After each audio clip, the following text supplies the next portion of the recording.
Assalamu alaikum and hello everybody. Welcome to day 2, the continuation of day 2 for the Muslim Women in Sport Network Global Summit.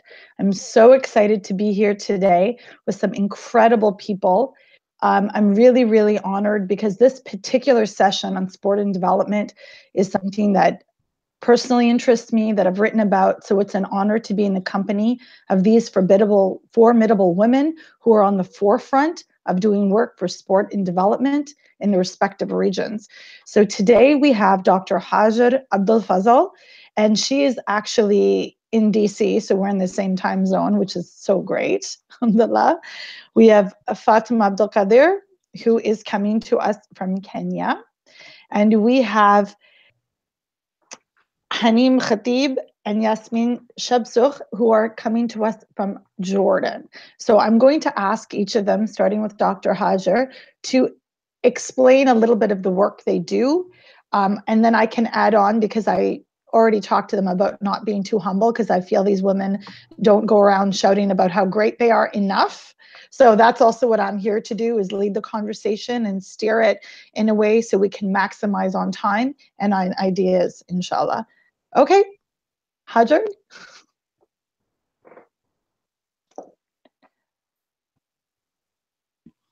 Assalamu alaikum. This is Dr. Hajar Abulfazl. I'm from Afghanistan. I played several years in Afghanistan women's national team, but now I'm in DC and I'm working in one organization. The name is Child Advocacy Women's Right International.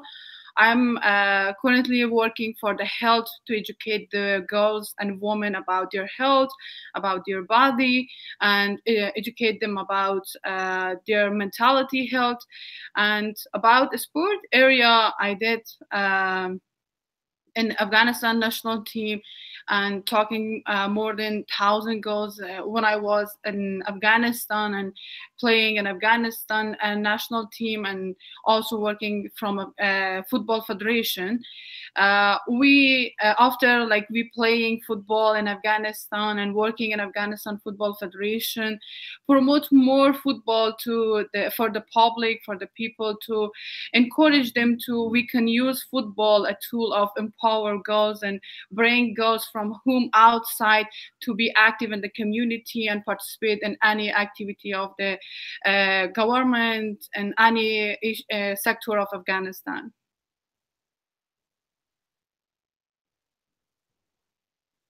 That's amazing. Thank you. Fatima? Thank you so much for having us. Myself, I'm from northern part of Kenya, which is literally cut off from the rest of Kenya. I was lucky. My dad was a teacher, and he took me to school, and I was never treated differently from my brothers. I went on to study law, and I was actually an advocate, admitted as an advocate of the High Court. And it felt a bit lonely, and the law corridors were really small for me. I needed a football pitch, so I went back home. And all I ever wanted was just to kick a ball, but I wasn't allowed to do it because I was a girl, and again, I was a veiled girl, a Muslim girl. And it took me almost since 2003, when I started the organization, I was able to kick the ball when I was 25 years old. So for me, it didn't start out as a kid. So I went to it after, finishing my law degree and going back to start it. Alhamdulillah, now we are, this year, on 21st of June, we will be marking 15 years. And over 10,000 young kids have been impacted by our work. That's incredible, mashallah. Yasmeen, Haneen, we'll start with Yasmeen. Okay, so my name is Yasmeen Shabsough. I am 22 years old, from Jordan. I'm a football player. I've been playing for the national team of Jordan for 12 years till now. And I started playing on the streets and in the streets in the neighborhood with my friends. And then I went to a club, and that's where I started to play professionally. And a year after, I joined the Amman club. I started playing for the national team, the under-16s national team, and then I went to the under-19s, and then to the first women's national team in Jordan. And also I was part of the local organization committee for the under-16s Women's World Cup, under-17s Women's World Cup in Jordan. I currently work with the GIZ, Sports for Development Project, and I was part of Equal Playing Field Kilimanjaro family squad, actually, where we climbed Kilimanjaro and we played the highest altitude football match ever played in the history, and a co-organizer for the Jordan Quest, which was the second challenge of Equal Playing Field. Yeah, that's for me.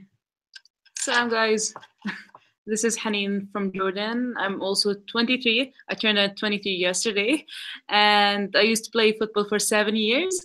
After that, I got maybe 3 years ago from football world by organizing some great events, by being a part of some big and cool events we here in Jordan. And currently I'm working with Madrasati, an initiative for Sport for Development project. And yeah, Jordan Quest, Kilimanjaro, Equal Playing Field, and everything.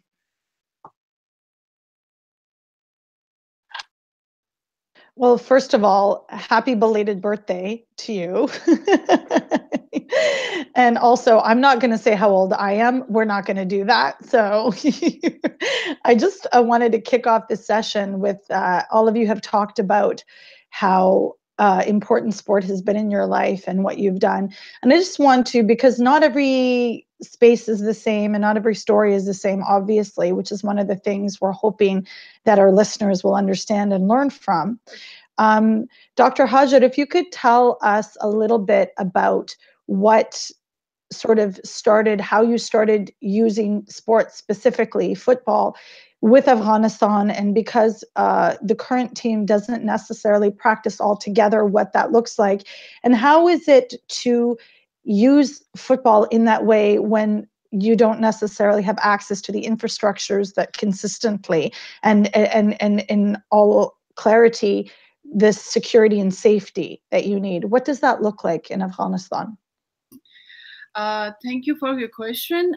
In Afghanistan, be a woman or be a girl is very difficult, but everything we want to change and we want to bring in Afghanistan and be what we want to do or what we want to be, it's very difficult to and need a lot of time. When I started football, that is one reason I want to show the power of women and break and tell to everyone to football or a sport is for everyone. Nothing is in the world is specific for the man or specific for woman. Everything is for everyone. But I choose football because the people and everyone say football is for men, and I choose football because when the people, especially the men, say football is for only for men, I will do that and to show the power of women, and we have that ability, we have that access, and to do everything you like the man can do that. And when I was told to my father to get permission about football, that was very hard to me, because in Afghanistan, when I was thinking about to start football in Afghanistan, we started football in 2004. That is very new and very new sport in Afghanistan. Before 2004, we didn't have any football player or football team, and to encourage myself first and after my family and show the people, it's a little needs time to show them what you want. But with support of family, with support of Football Federation and some of my family and some of the people, we can do to continue our dream. And now, after 10 years to Football Federation, each of player in Afghanistan do a lot of things to change the mind of the people, bring a lot of change in Afghanistan, especially for the football team. Now we see a lot of change. We have a very professional national team. We have a good team, and also we have a professional coaches from the America, Kelly Lindsay, it is a lot of achievement we have, and we see there a lot of change in Afghanistan. About the situation and the safety in Afghanistan, inside Afghanistan, is anyone know about Afghanistan? Because every day about the situation of Afghanistan is the highlight of news, but still the women and girls, they try to be a part of football federation, be part of the teams, and with support of Afghanistan Football Federation, with national team management, we see the every day we increase the number of players and family, and especially girls, they encourage themselves to be part of football and come to be part of a club or try to be part of national team. That's so great for you to talk about, and I'm really happy that you shared that story. I work on a podcast called Burn It All Down, and I had the pleasure of interviewing Khalida Popal, who played, and Kelly Lindsay, and it was wonderful to speak with them to give us the story. And the way that you speak of the passion of the women in Afghanistan for football is incredible, in the work that you do. Similarly, Fatuma, your work with street world football, and I have a question about the way that your programs run. And in your programs, how do you, and on the ground, do you have boys and girls actually playing together? And what do you do? And what does that look like? Because I mean, it can look like different things in different places. So how do you decide whether to go ahead with that? And do you think there's benefit for that, for the community to see that? I think, like, for us in the beginning in 2008, when like I started out the girls football specifically, it was a no, like girls cannot play football. It was okay for the boys to play football, and we started out in 2005 after there was a massacre in Marsabit, and close to 100 children were killed in a school. And for me, the question then was, the elders were sitting and making decisions, the political class, the politicians were sitting, but all of them were men. There was not a single woman, sitting under the tree or in the, at the table where decisions are being made, and not a single young person. So we started out with a shoot to score, not to kill, which then literally replaces, the gun and the bullet with a ball. And this was okay. It was acceptable for the communities. But the minute I took the ball, and we had 12 girls recruited into the football, literally, like, I would say the community was so mad at me, and I was even stoned in the field, and there were summons in the mosque against girls lifting their legs, and but all of it was too much misconception, I would say, and it's culture coated with religion. But most girls, most women don't even understand their religion to be able to stand up and question it. And I didn't want to come in carrying a banner, despite the fact that I am an advocate, I can sue them, and, that has consequences. But I said, like, that is not the way I want to go. I would rather, go slow and have dialogue with them, engage the imam in the mosque, dialogue with the communities. So it took us almost since 2008 until 2010 before I even had courage to come back again, because we lost 8 of the girls who were kidnapped for marriage, and I was left with 4 girls. So I had no team. And the whole thing was, again, how you engage and how you do it. And it's after this that I found my path to street football world, because it felt so lonely being in the village. I'm this Muslim woman, I had a hijab. I was not a coach, but I was there coaching. I had no clue even what football is other than watching on the screen and putting myself out there.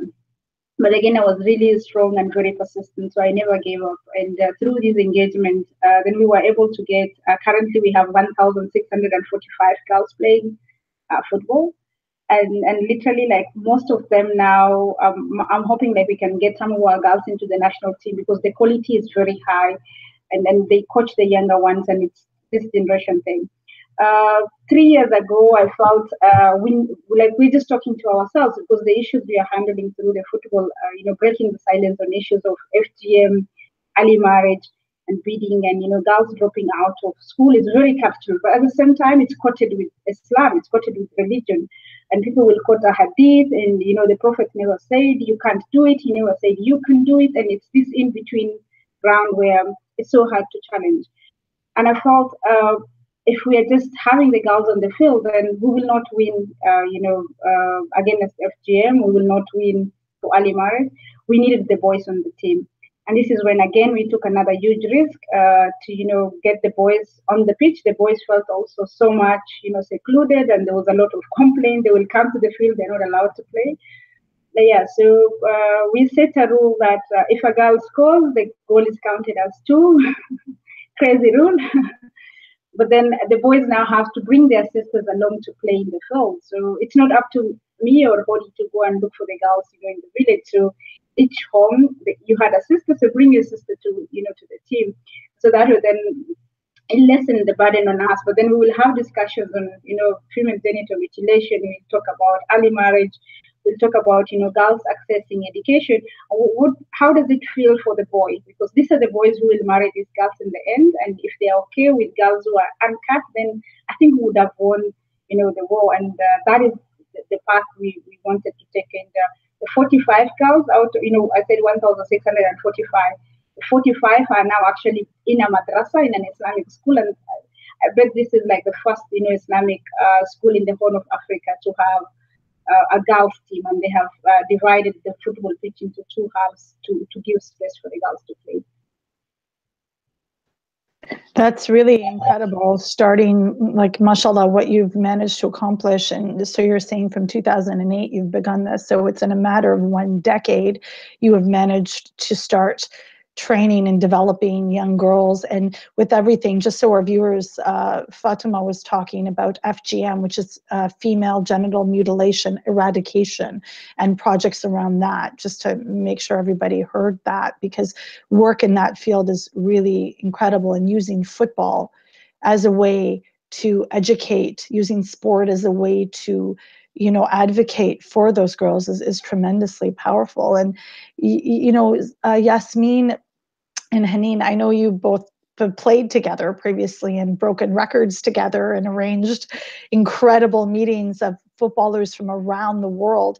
Could you tell us a little bit about how you brought Equal Playing Field to Jordan? Because I know that, Yasmeen, you had said that you were part of the Kilimanjaro project, which, just so our viewers understand, Equal Playing Field is also a global network of footballers, of female footballers, who came together to break the Guinness Book of World Records, playing a match at the highest altitude. And basically the premise, and Yasmeen will tell us more, is to amplify and highlight the issues that women have in sport. So if you could tell me a bit how you brought it home, how you brought that incredible campaign back to Jordan. Well, actually, when the first time I heard about Equal Playing Field, and the challenge that they're gonna do is climbing Kilimanjaro and play on the summit, the highest altitude football match ever played in history. Because Kilimanjaro is known as the highest mountain in Africa and the 4th in the world. So I was like, I'm crazy enough. And I told Haneen about this, that there's this challenge, and I know that you are crazy also enough to be with me on this mountain. And she was like, hell yeah, we're gonna do that. So we started preparing ourselves for this challenge. And we made it. We went to Tanzania, and the moment that we saw that those amazing players next to us, as Lori Lindsay, she's the Olympic gold Olympic winner for U.S. team, the United States, having such an amazing role models. We had a player from France. Her name is Sandrine Dusson. She's a 3 times Champions League winner with her club. So all these players, we had Deepa from Nepal. She plays with the national team, Nepalese national team. So all these amazing players are in one place. We're all gathered in one place to do this challenge, because every single one of us had her own background in football and has her own stories that she wanted to share, and she wanted to highlight these stories, so to empower the other girls back in their homes and countries. So actually, after the great challenge that I will never forget in my life is playing that game. When we came back from Kilimanjaro, we saw the huge support from all the Jordanian people, especially our Prince Ali bin Al Hussein. He was the first person. He wanted, as soon as we came back, he called us. He was like, "I'm so proud of you. I'm so proud of what you have done and what have you did in Kilimanjaro." So Prince Ali, he supported us, and yeah, so he was like, "Tell me what's."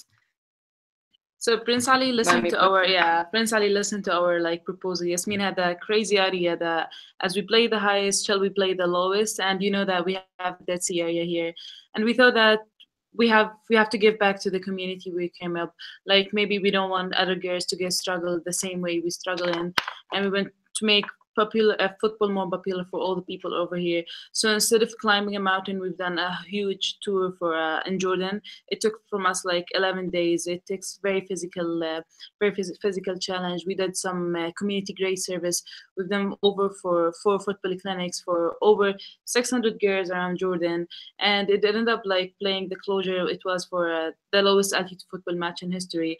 And actually, the great things and my favorite part was building the full pitch for in the Ghor Safi in that area, and give it to the community just to get the chance to play again, and to have a place for them to play football, either for girls or boys.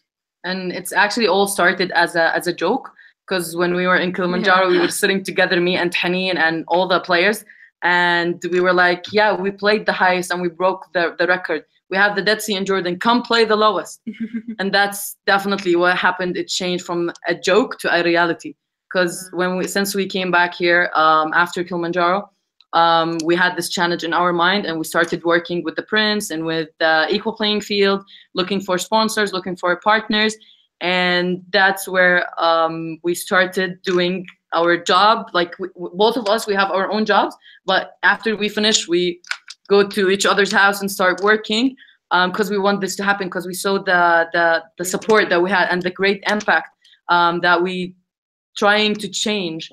And then so it's 9 months between the first challenge and the second challenge, which is a very short period, to bring everyone here to Jordan to create, let's say, this challenge. And yeah, it's actually, as Haneen said, it was amazing. All the girls, they were here, and actually what I feel happy about is back in Kili, we were only like from 2 Arab wars. We were from Saudi Arabia and Jordan, and Yasmeen and I were the only hijabis people over there. And it's nice that people ask if we're gonna play with your hijab and do all your stuff. But in the Jordan quest, we got invited like as much as we can from Arab world and Muslims worlds, and just to show the people that not our hijab or Islam doesn't stop us from playing the game we love or doing what we love.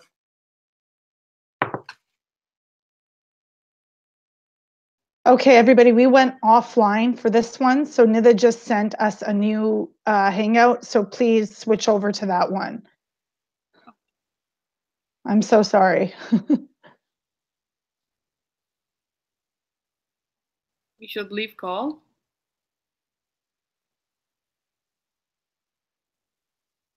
Yeah, leave this call. Leave this one.